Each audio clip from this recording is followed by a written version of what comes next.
So let's say, you want to create a dummy variable, but now we don't have a character vector, but a numeric vector. So I'm gonna use this variable from the toy dataset that we discussed during the lectures, which treats the number of kids that people have. So it runs from 0 to 8. Now let's say we are going to create a new dummy variable where we want to have 3 categories. 1, 0, 1, 1 or 2, and then the other 3 or more. Right? Let's say. It's just so I'm going to create a new variable which is called the same name but then with an R next to it.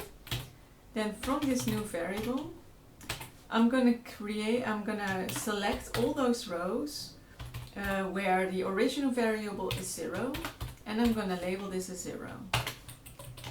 If I now do this multiple times, so let's say now I want to say that it is bigger than 0, and I want to know for sure that it is smaller than 4.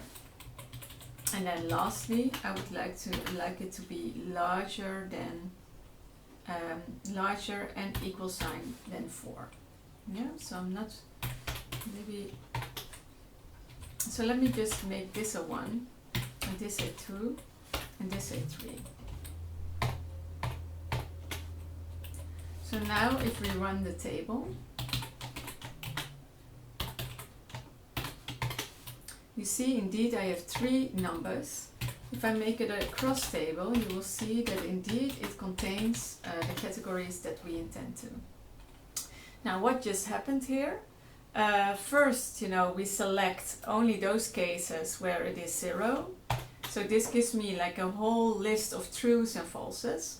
With these trues and falses, I can just make a selection. So when it's true, it is selected, and when it's false, it's not. Now here I create like a new variable, which in the beginning is nothing, but because I take from it already the rows that I want, and I assign a 1, then it creates immediately this variable. You could also do this in 2 steps and say first create this variable, which will create, so let me show that. This will create a vector of NAs as long as the data set. Here I say from this vector I only want to have those that have like a 0 on the x0, 1, 1, and see, it is indeed shorter. Now we're going to label those a 1, 2, and a 3, and indeed we get the same solution. Yeah.